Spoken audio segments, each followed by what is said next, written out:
Conspiracies of Michael Jackson being alive.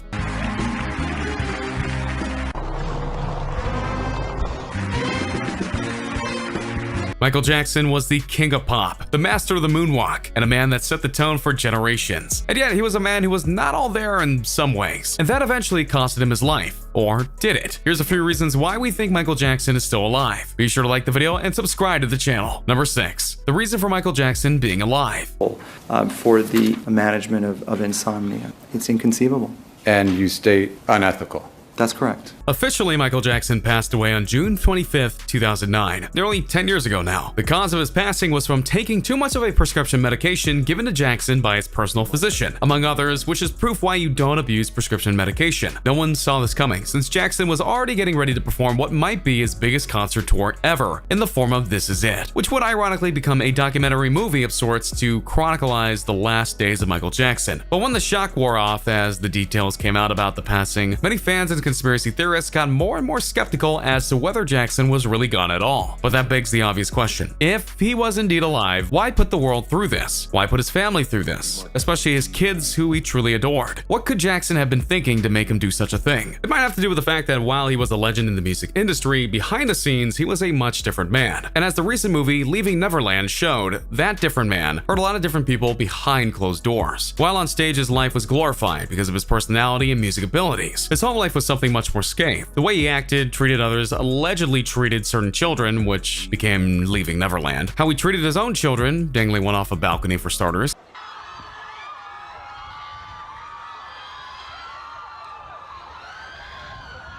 And filled up the newspapers, especially in the later years of his life. Depending on who you talk to, Michael Jackson was one of the most gifted performers ever, or one of the most distinguished men alive. And who would want to live with this kind of contradiction? Stress and hardship is something that he lived with since his own youth. You were haunted by the screams of Michael the first time he was hit by your father with a switch. He knew from a young age that his family, the Jacksons, were very far from perfect. While they were a happy group on stage, off stage they were a mess. Joe Jackson, the father, would constantly mistreat his family. LaToya had a very dark period because of her manager/husband. Jermaine and Randy had troubled personal lives with their wives, and so on and so forth. So this kind of stress is something that builds up over time, and eventually it'll make people do crazy things when not handled properly. And it was clear that Jackson wasn't handling it properly. So given the options in front of him, he might have thought that faking his own demise was the best way to go. Plus, he likely thought that this would help his children. I'll talk more on them later. But he knew that his fame, both on and off stage, was affecting him. Him passing away would protect them in some ways, and that honestly did work. Either way you look at it, it's clear that Jackson had plenty of reasons to disappear, and maybe that's exactly what he did. Number 5. His passing doesn't add up.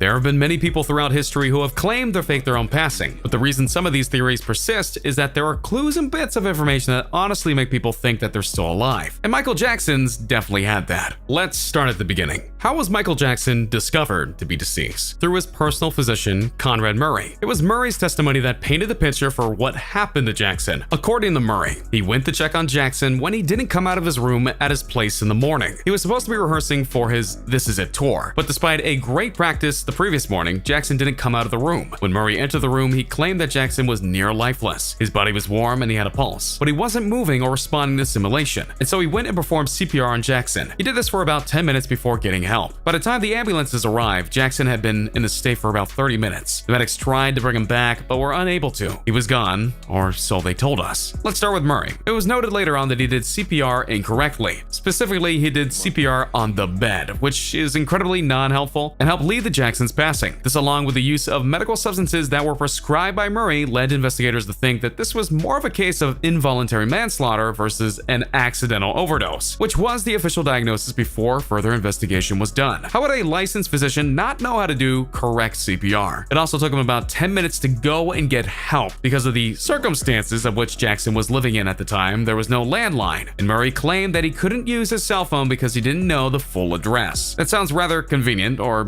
even planned. All of this paints a very odd picture, and one that could lead Jackson to faking his own passing. He had all the time in the world, and Murray could have easily been on it, paid enough, or given the right benefits should he go away to prison. All of this creates a narrative that points to Jackson faking his own final exit. Plus, with Murray taking the fall, no one would suspect Jackson of doing such a thing because he was killed, and this is still only the beginning of this. Number 4. His funeral.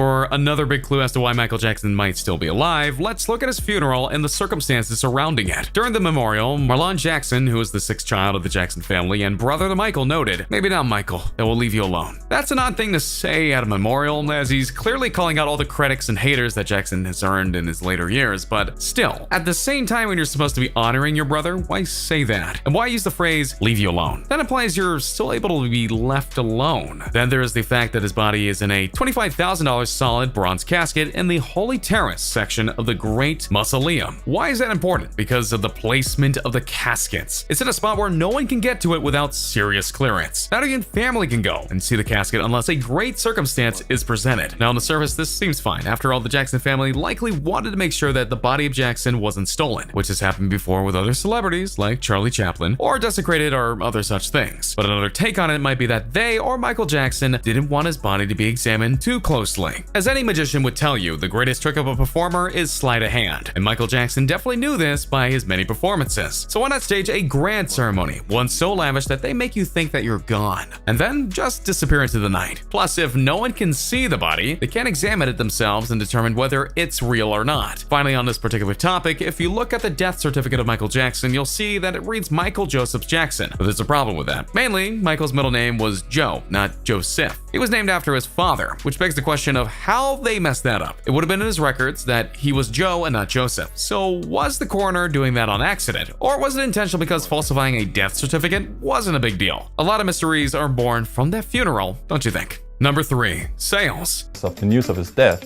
every single entry in the top 10 album charts at Amazon.com was somehow associated with Michael Jackson. When a musician passes away, fans and supporters feel that they need to honor the late singer or singers so that their memory can live on. Typically, they do this by buying music that the artist had made in bulk. And when Michael Jackson passed on, the sales of his singles, records, albums, CDs, and even the Jackson 5 versions, all of that boomed in sales. Like seriously, it was massive. In the course of mere hours, the sales of everything Michael Jackson had skyrocketed, to the extent that stores and websites were running out of product. They were literally getting sold out of tracks and albums. Even Amazon had issues laying in stock for weeks.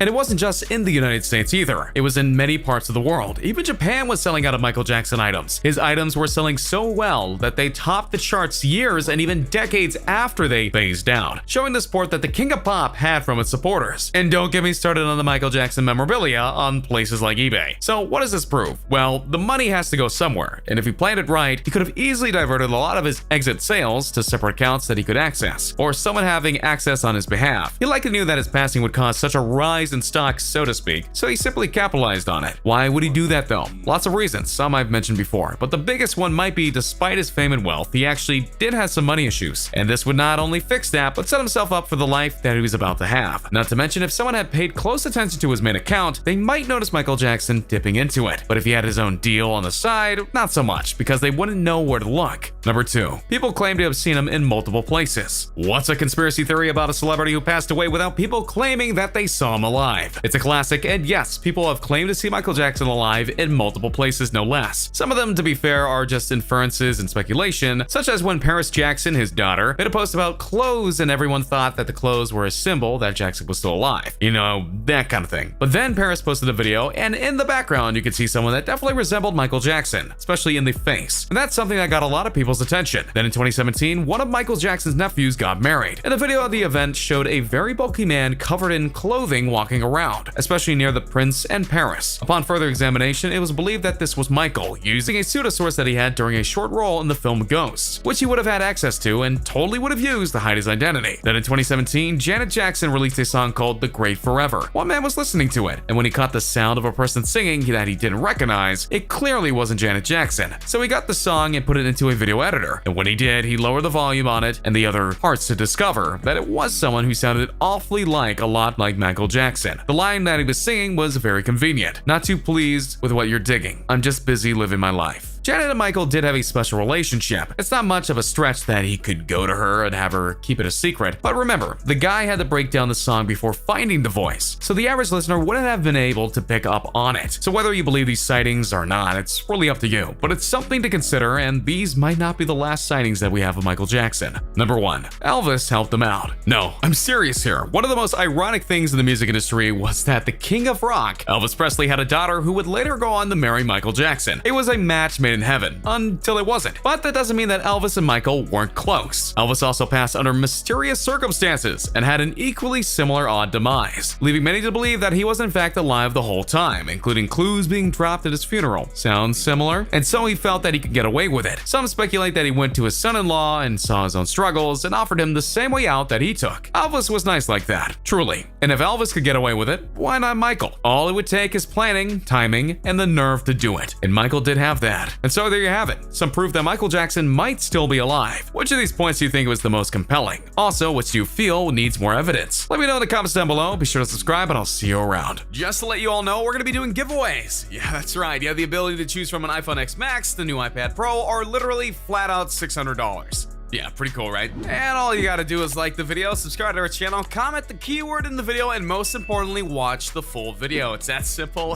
And of course, good luck.